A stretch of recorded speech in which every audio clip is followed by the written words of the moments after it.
Everyone, it's me रिजलुक वेजा and आज हम क्लास 12th केमिस्ट्री का चैप्टर केमिकल काइनेटिक्स कंटिन्यू करेंगे।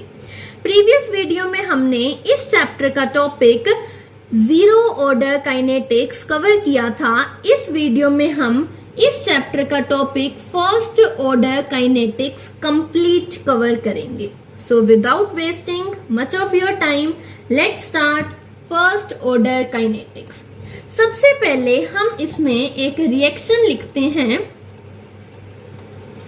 रिएक्शन हमने लिखी A से B। A यहां पे कोई भी रिएक्टेंट हो सकता है, B कोई भी प्रोडक्ट हो सकता है। इस रिएक्शन के लिए अगर हम रेट लो लिखें, इस रिएक्शन के लिए रेट लो लिखें तो रेट आ जाएगा R is equals to minus DA by DT, minus DA by DT। तो ये आ गया इसका rate law. Now for first order kinetics, for first order kinetics हम लिख सकते हैं rate is directly proportional to concentration of A की पावर 1। अब मैंने ये डायरेक्टली कैसे लिख दिया कि फर्स्ट ऑर्डर काइनेटिक्स के लिए रेट डायरेक्टली प्रोपोर्शनल है कंसंट्रेशन ऑफ A की पावर 1। आइए इसको समझते हैं। इसके लिए अगर हम एक नोट लिखें, कोई भी एक रिएक्शन ले ली A से B, राइट। इस रिएक्शन के लिए अगर हमें रेट मिल जाता है directly proportional to concentration of A की पावर x, यहाँ पे कंसंट्रेशन ऑफ A मतलब कंसंट्रेशन ऑफ रिएक्टेंट की पावर x, तो यहाँ जो x है this is known as order of reaction. अगर हमें रेट मिल जाता है directly proportional to concentration of A की पावर x, तो यहाँ पे x is known as order of reaction. अब हम यहाँ पे फर्स्ट ऑर्डर काइनेटिक्स पढ़ रहे हैं तो हम डायरेक्टली लिख सकते हैं कि rate is directly proportional to concentration of A की पावर 1। आइए इसको फर्दर सोल्व करें। तो R is equals to K into concentration of A। K यहाँ पे कांस्टेंट ऑफ प्रोपोर्शनैलिटी है। अब हम R को रिप्लेस कर देते हैं माइनस DA बाई DT से। Minus DA by DT is equals to K into concentration of A। ये इक्वेशन एक बहुत ही इंपॉर्टेंट रिजल्ट बन जाती है फर्स्ट ऑर्डर काइनेटिक्स के लिए, और इसको बोलते हैं differential rate law expression, differential rate law expression for first order kinetics. Minus DA by DT is equal to K into concentration of A, ये है differential rate law expression for first order kinetics. तो एक ये बहुत ही important result है first order kinetics के लिए। अब हमारा नेक्स्ट टॉपिक क्या रहेगा कि इस डिफरेंशियल इक्वेशन को इंटीग्रेशन की हेल्प से सोल्व करेंगे और फर्स्ट ऑर्डर काइनेटिक्स के लिए एक इंटीग्रेटेड एक्सप्रेशन फाइंड आउट करेंगे। तो आइए नेक्स्ट हेडिंग लिखते हैं solving differential expression. Solving differential expression, right. आइए, तो हमारे पास इक्वेशन है minus DA by DT is equals to K into concentration of A। अब ये कंसंट्रेशन ऑफ A वाली टर्म को हम लेफ्ट साइड ले आएंगे और DT को राइट साइड ले जाएंगे, तो हमारे पास बचेगा DA by concentration of A is equals to minus K DT। Minus sign को भी हम राइट साइड ले गए। Now integrating both sides, integrating both sides.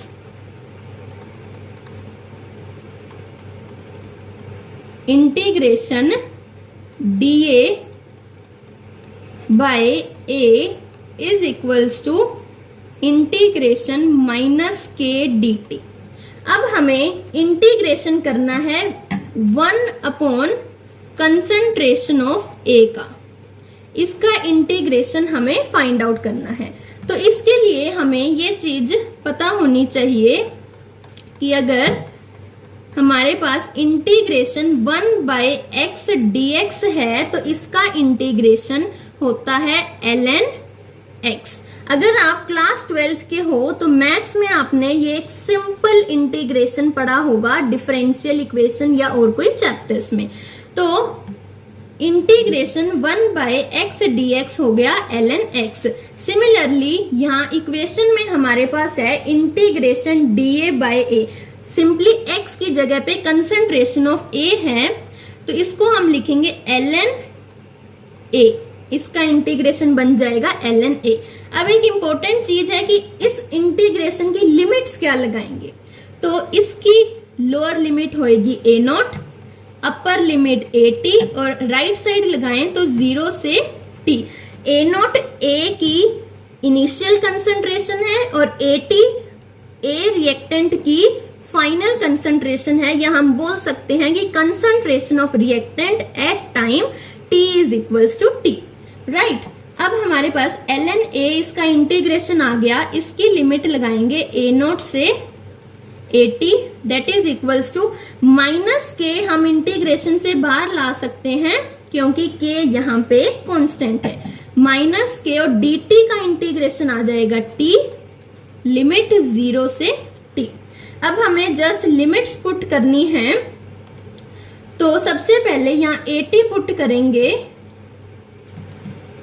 तो ln at minus a0 put करेंगे तो ln a0 is equals to minus kt, right. अब हमारे पास यहाँ पे लॉगरिदम्स की प्रॉपर्टीज यूज होंगी। सबसे पहले नोट लिख लेते हैं कि अगर हमारे पास ln x minus ln y है तो इसे हम डायरेक्टली लिख सकते हैं ln x बाय y। ये एक बहुत ही इंपॉर्टेंट प्रॉपर्टी है log की। ln x minus ln y is equals to ln x by y, right. Same चीज अगर हम यहाँ यूज करें तो ln at minus ln a0 बन जाएगा ln at by a0 that is equals to minus kt, right. ln को हम राइट साइड लेकर जाएं तो हमारे पास आ जाएगा at by a0 is equals to e की पावर माइनस kt। ln को राइट साइड लेके जाएंगे तो e की पावर माइनस kt बन जाएगा। a0 को राइट साइड लेके जाएं तो at is equals to a0 e की पावर माइनस kt। तो ये एक हमारे पास सिंपल सा इंटीग्रेटेड रेट लॉ एक्सप्रेशन आ जाता है फर्स्ट ऑर्डर काइनेटिक्स के लिए, right. This is integrated rate law expression for first order kinetics. at is equals to a0 e की power minus kt is integrated rate law expression for first order kinetics.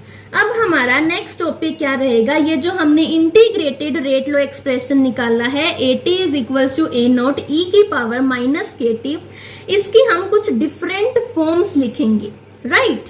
So next heading लिखते हैं different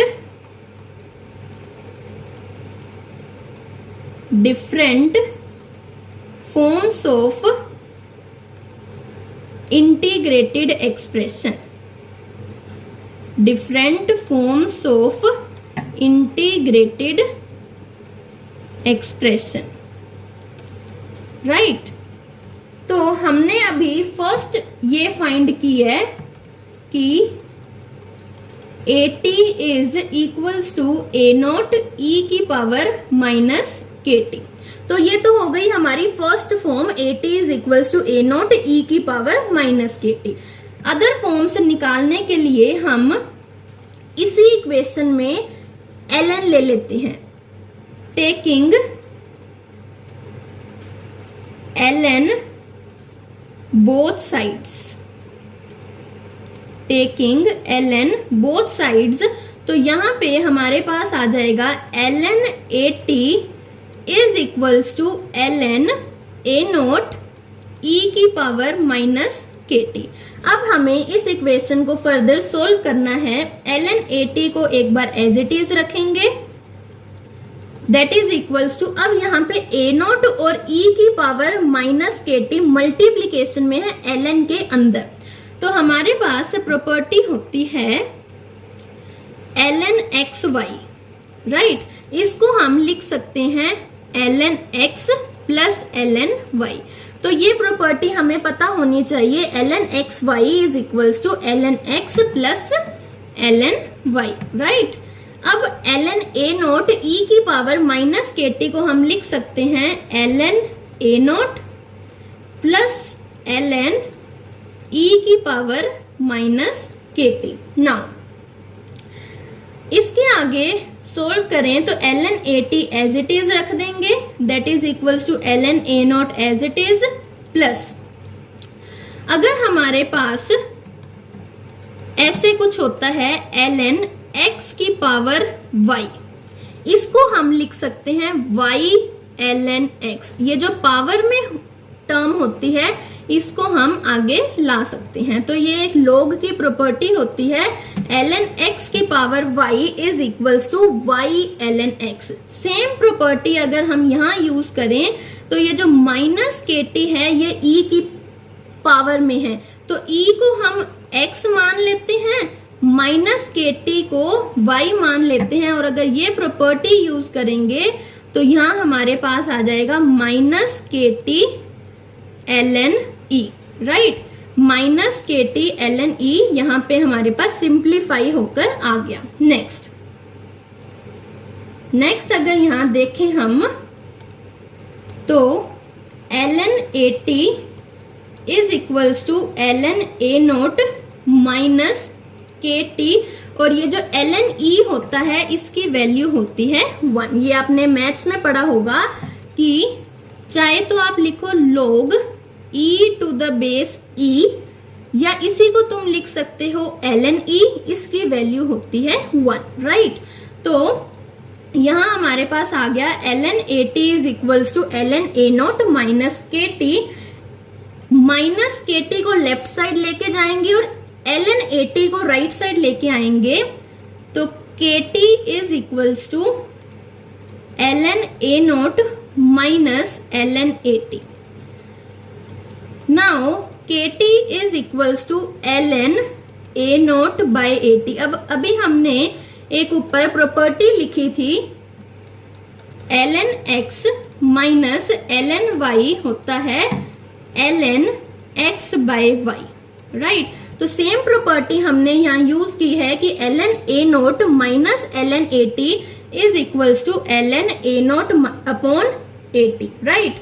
तो ये एक हमारे पास दूसरी form आ गई, KT is equals to ln A naught by AT।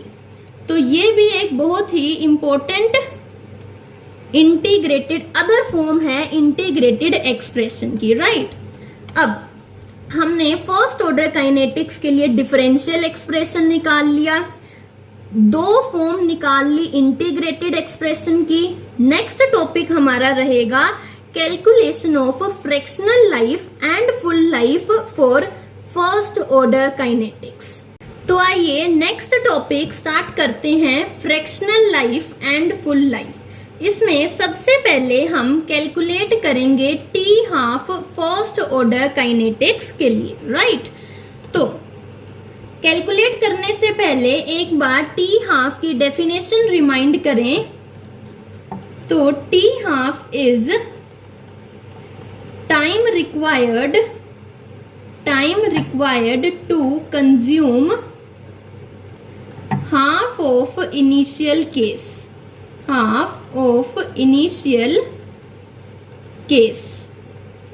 Time required to consume half of initial case is known as t half. अब हम फर्स्ट ऑर्डर काइनेटिक्स के लिए t हाफ कैलकुलेट करते हैं। तो सबसे पहले इंटीग्रेटेड एक्सप्रेशन लिखेंगे kt is equals to ln a0 by at। अब हमें t हाफ कैलकुलेट करना है, तो at की वैल्यू रखेंगे a0 माइनस a0 बाय 2। अब ये मैंने कैसे लिखा, अगर हम यहाँ देखें हाफ ऑफ इनिशियल केस का मतलब 1/2, ऑफ मतलब मल्टीप्लाई, इनिशियल केस मतलब जो a की इनिशियल कंसंट्रेशन थी दैट इज a0। तो इतनी लाइन का मतलब हमें मिल गया a0 बाय 2, और हमें कंज्यूम करवाना है, तो a0 में से a0 बाय 2 सब्ट्रैक्ट करेंगे तो at की वैल्यू आ जाएगी a0 बाय 2। तो at की वैल्यू a0 बाय 2 पुट करेंगे, k इंटू यहाँ t आ जाएगा half, k into T half is equals to ln a0 upon at की जगह पर रखेंगे a0 by 2। Right, now a0 से a0 कैंसिल हो गया and we get k into T half is equals to ln 2। Right, T half हमें मिल गया, T half is equals to ln 2 by k। तो t हाफ का expression है ln 2 by k।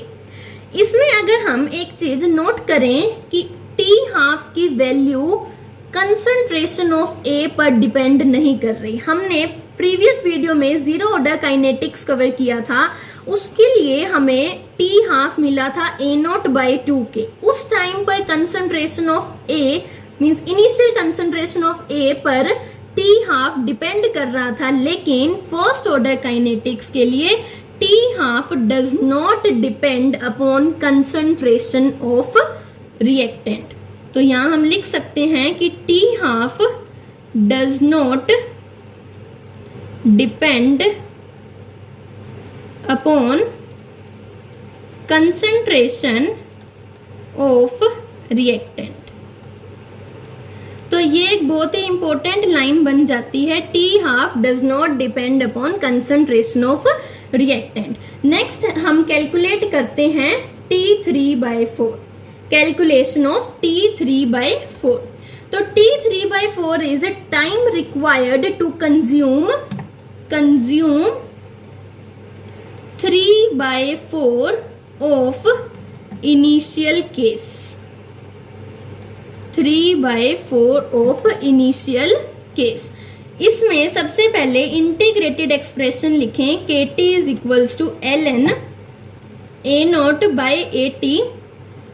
अब हमें at की वैल्यू यहाँ पे पुट करनी है, तो at is equals to a0 minus 3a0 by 4। ये कैसे आया, 3/4 ऑफ इनिशियल केस का मतलब 3a0 बाय 4 कंज्यूम करवाना है, मतलब a0 में से सब्ट्रैक्ट करेंगे 3a0 बाय 4, तो हमें at की वैल्यू मिल गई a0 बाय 4 T3/4 कैलकुलेट करने के लिए। अब यहाँ पे k और t आ जाएगा T3/4, या हम इसको बोलते हैं T 75%, that is equals to ln a0 upon at की वैल्यू रखेंगे a0 बाय 4। a0 से ये नोट कैंसिल करेंगे तो k into T3/4 is equals to ln 4। Right, आगे सोल्व करें तो k into T3/4 is equals to ln 4 को हम लिख सकते हैं 2 का स्क्वायर। राइट, अभी हमने थोड़ी देर पहले log की प्रॉपर्टीज लिखी थी, तो हमने लिखा था ln x की पावर y, इसको हम लिख सकते हैं y ln x। राइट, तो k into T3/4 is equals to 2 ln 2, 2 ln 2 तो T3/4 हमें मिल गया 2ln2/k। T3/4 का एक्सप्रेशन हमें मिला 2ln2/k। तो T3/4 भी यहाँ पे कंसंट्रेशन ऑफ A पर डिपेंड नहीं कर रही। और एक चीज और नोट करें, फर्स्ट ऑर्डर काइनेटिक्स के लिए हमारे पास एक और फॉर्मूला आता है, T3/4 is equals to 2 into T1/2। ये एक बहुत ही इंपॉर्टेंट फॉर्मूला है। T3/4 हमें मिला 2ln2/k। अभी हमने T हाफ निकाला था ln2/k। तो यहां से हम लिख सकते हैं कि T3/4 is equals to 2 into T half, right. Next and last topic is calculation of T full. तो T फुल कैलकुलेट करने के लिए हमें सबसे पहले T फुल की डेफिनेशन पता होनी चाहिए। So T full is time required to consume completely. Time required to consume completely is known as T full. अब हम फर्स्ट ऑर्डर काइनेटिक्स के लिए T फुल कैलकुलेट करते हैं। हमारे पास इंटीग्रेटेड एक्सप्रेशन है KT is equals to ln A0/AT, right. This is integrated expression for first order kinetics. Now अब हम AT की वैल्यू निकालेंगे T फुल फाइंड आउट करने के लिए। सो हमारे पास है कंज्यूम कंप्लीटली, मतलब A0 पूरा कंज्यूम हो जाएगा। तो A0 में से A0 सब्ट्रैक्ट करेंगे तो AT की वैल्यू आ गई 0 T फुल कैलकुलेट करने के लिए। यहाँ पर पुट करेंगे तो K into T full is equals to ln A0/0, right.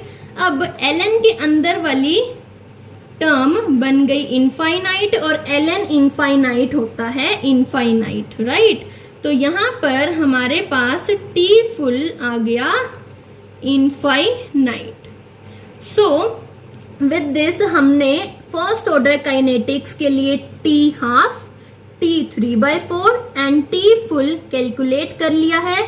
सबसे इंपॉर्टेंट फॉर्मूला इसमें ये बनता है जो हमने लिखा था कि जो T3/4 है that is equals to 2 into T1/2।